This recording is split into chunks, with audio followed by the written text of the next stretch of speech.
दोस्तों, देश में आजकल एक नई पार्टी सोशल मीडिया पर तूफान बन चुकी है। नाम है कॉकरोच जनता पार्टी।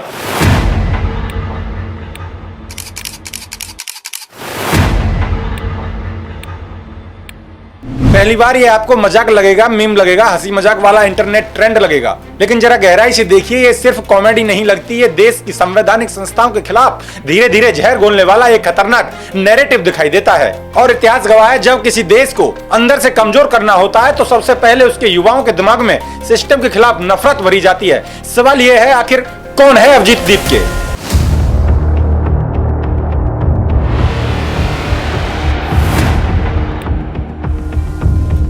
इतने कम समय में करोड़ों की पहुंच कैसे मिली? क्यों इस पार्टी का हर पोस्ट न्यायपालिका, चुनाव आयोग, मीडिया और लोकतंत्र पर हमला करता दिखाई देता है? और सबसे बड़ा सवाल, क्या भारत के युवाओं को मीम और मजाक के नाम पर एंटी नेशनल सोच की तरफ धकेला जा रहा है?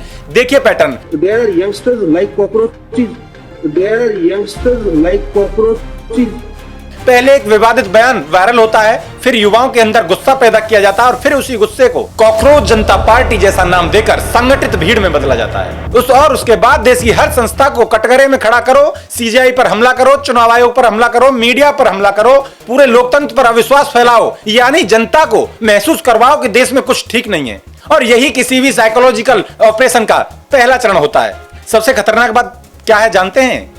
इस पार्टी ने बेरोजगार युवाओं को कॉकरोच वाली पहचान देकर उनके गुस्से को आइडेंटिटी में बदलना शुरू कर दिया है। अब सदस्यता की शर्तें देखिए। बेरोजगार रहो, आलसी बनो, दिन भर ऑनलाइन रहो, भड़ास निकालो, मतलब मेहनत नहीं, निराश को सेलिब्रेट करो। अब सोचिए, अगर देश का युवा सिस्टम सुधारने की बजाय सिस्टम से नफरत करना सीख जाए तो सबसे ज्यादा फायदा किसे होगा?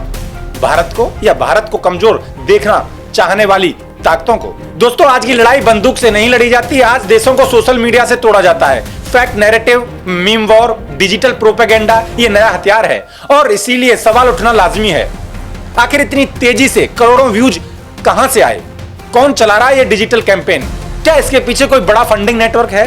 क्या कुछ राजनीतिक या विदेशी इकोसिस्टम भारत के युवाओं को एंटी सिस्टम बनाकर इस्तेमाल करना चाहते हैं? क्योंकि सोशल मीडिया पर इतनी बड़ी डिजिटल मशीनरी सिर्फ मजाक से नहीं चलती। याद रखिए, जब किसी देश में जनता का भरोसा अदालतों से उठ जाए, चुनाव प्रक्रिया पर शक होने लगे, मीडिया पूरी तरह बिकाऊ लगने लगे, तो फिर देश लोकतंत्र नहीं अराजकता की तरफ बढ़ता है। नेपाल, श्रीलंका और कई देशों में राजनीतिक अविश्वास ने सिस्टम को कमजोर किया और भारत के दुश्मन भी यही चाहते हैं। युवा सड़कों पर गुस्से में रहे, संस्थाओं का सम्मान खत्म हो और देश अंदर ही अंदर टूटने लगे। और इसीलिए कॉकरोच जनता पार्टी सिर्फ एक ट्रेंड नहीं बल्कि एक बेहद संवेदनशील संकेत बन चुकी है। सबसे बड़ा खतरा क्या है जानते हैं? जब देश का युवा देश बदलने की बजाय देश से नफरत करने लगे, जब मेहनत की जगह मीम और गाली राजनीति बन जाए, जब लोकतंत्र पर भरोसे की जगह हर चीज पर शक भर दिया जाए, तब दुश्मनों को हमला करने की जरूरत नहीं पड़ती। तब देश खुद कमजोर होने लगता है। और शायद यही वजह है कि अब लोग पूछ रहे हैं, क्या कॉकरोच जनता पार्टी सिर्फ मजाक है या फिर भारत की लोकतांत्रिक नींव को